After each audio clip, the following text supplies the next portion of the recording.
Siapa yang tak kenal Joko Widodo, atau yang lebih akrab dipanggil Jokowi? Beliau adalah Presiden Indonesia ke-7. Namanya sering dipuja dan dipuji oleh banyak pihak, karena beliau dianggap sebagai tokoh perubahan untuk negara Indonesia.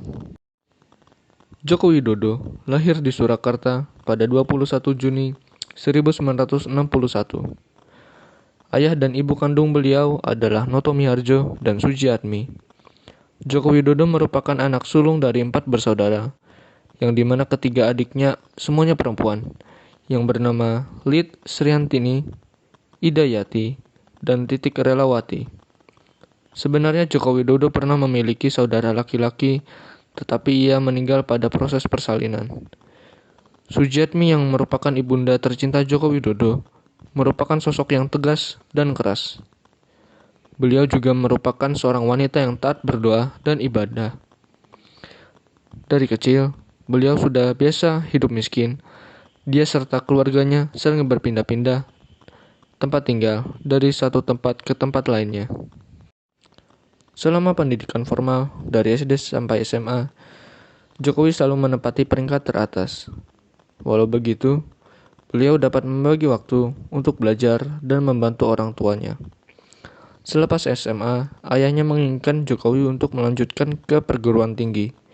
Dengan dana yang dikumpulkan oleh keluarga beliau, Jokowi bisa masuk ke Universitas Gadjah Mada di Yogyakarta, jurusan Teknologi Kayu dan Fakultas Kehutanan.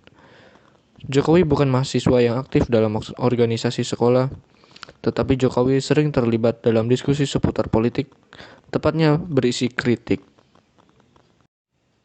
Semasa kuliah, Jokowi mencintai seorang wanita yang bernama Iriana, yang merupakan teman main adik Jokowi.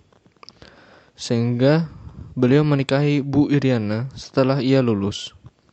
Selepas kuliah, mencari pengalaman kerja di perhutanan Aceh Tengah sebagai stok opname, sehingga mengharuskan beliau membawa Ibu Iriana ke Aceh Tengah untuk tinggal di sana. Pada tahun 1988, Jokowi memutuskan untuk kembali ke Solo dengan Iriana untuk melahirkan dan membesarkan anaknya di sana. Sebaliknya di Solo, Jokowi mengontrak sebuah rumah di kawasan Banyumar. Di sana, Jokowi menumpang kerja di tempat Pak Demiono, yang merupakan salah satu kerabat ibunya. Setelah 1 tahun bekerja di sana, Jokowi memulai usaha sendiri kecil-kecilan untuk mengolah kayu menjadi barang siap pakai. Dalam waktu beberapa bulan, bisnis Jokowi berkembang pesat dengan jumlah karyawan dan pesanannya semakin banyak. Dari semua kesuksesan yang Jokowi capai, Jokowi mendirikan sebuah organisasi kecil. Organisasi ini merangkul pengrajin serta pengusaha kecil di Solo. Organisasi tersebut dinamai Jokowi Asmindo Komda Surakarta, yang diresmikan pada tanggal 11 Juli 2002. Organisasi ini membantu para pengusaha kecil lebih terekspos ke permukaan.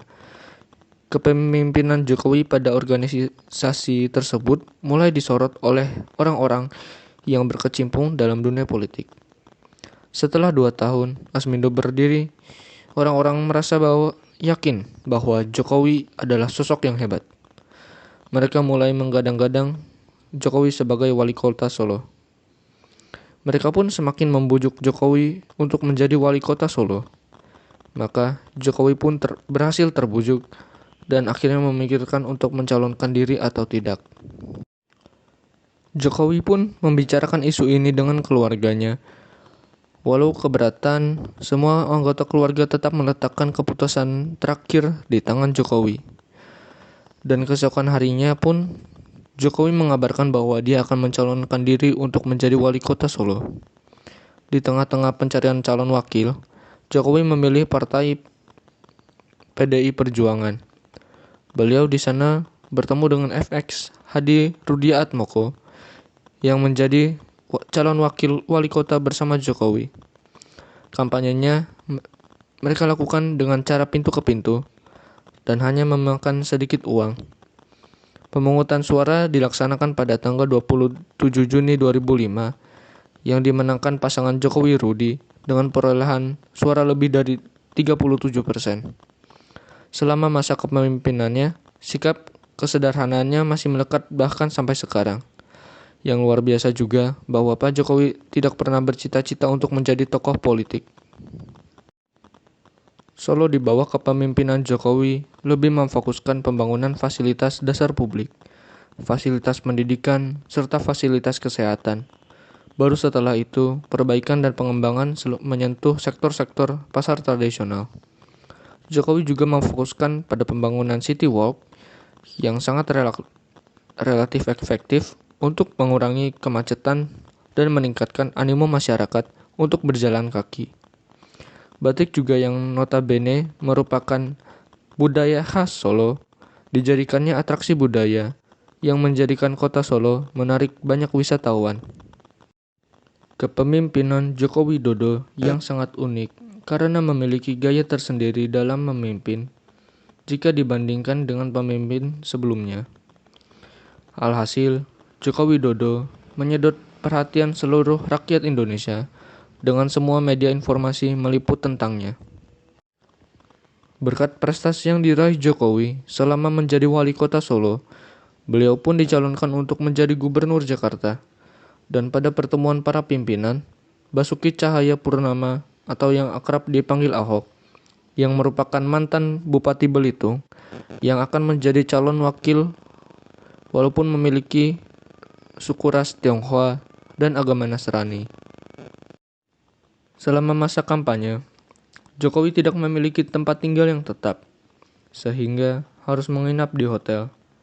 Namun, banyak masyarakat yang sukarela meminjamkan rumah serta kendaraan selama masa kampanye berlangsung. Kampanye yang dilakukan Jokowi juga tidak jauh berbeda dengan kampanyenya di Solo dulu. Pasangan Jokowi-Ahok menyusuri gang-gang sempit yang sering luput dari perhatian. Pada tanggal 11 Juli 2012, saat dijalankannya pilkada melalui perhitungan cepat, Jokowi-Ahok memenangkan pilkada tersebut. Di bawah kepemimpinan Jokowi-Ahok, Jakarta telah mengatasi banjir, merevitalisasi Taman Waduk Pluit dan Waduk Rio. Jokowi juga berhasil mensosialisasi para PKL Tanah Abang dan mengurangi tingkat kemacetan di seluruh area Jakarta. Jokowi juga berhasil merapikan penataan kampung pasar serta pembuatan rumah susun. Jokowi juga membagi-bagikan layanan kesehatan gratis bagi warga yang kurang mampu. Hal yang sama dilakukannya untuk hal pendidikan. Saat masa kepemimpinan Jokowi sebagai gubernur Jakarta belum habis, Jokowi pun melaju mencalonkan diri sebagai presiden dengan masih di bawah naungan PDI Perjuangan. Untuk yang ketiga kalinya, Jokowi masih mendatangi daerah-daerah yang kurang diperhatikan dalam masa kampanyenya sebagai presiden. Saat itu, Jokowi tidak memiliki jabatan struktural di PDIP. Jokowi baru mendapat mandat partai serta mendeklarasikan pencalonan dirinya pada tanggal 14 Maret 2014. Untuk maju ke Pilpres, Jokowi ditemani oleh Yusuf Kala. Lawan pasangan Jokowi Yusuf adalah Prabowo Hatta. Pasangan Jokowi Yusuf mendapatkan nomor urut 2. Dan pada tanggal 22 Juli 2014, KPU mengumumkan rekapitulasi suara pemilu presiden 2014 yang hasilnya menunjukkan bahwa pasangan Jokowi Yusuf memenangkan hasil pemilu dengan hasil 53% suara. Banyak hal yang diraih Pak Jokowi pada masa kepresidenannya sebagai presiden yang ketujuh, yaitu menstabilkan harga minyak dan gas, menguatkan bidang listrik dan energi, peningkatan pembangunan infrastruktur, memberantas korupsi, dan upaya pembenahan sistem pemerintahan NKRI. Demikian video singkat tentang biografi Pak Jokowi yang dimulai dari masih kecil sampai menjadi presiden yang ketujuh negara Republik Indonesia. Kami selaku kelompok Bahasa Indonesia mengucapkan terima kasih dan kiranya ada kata yang kurang berkenan kami mohon maaf.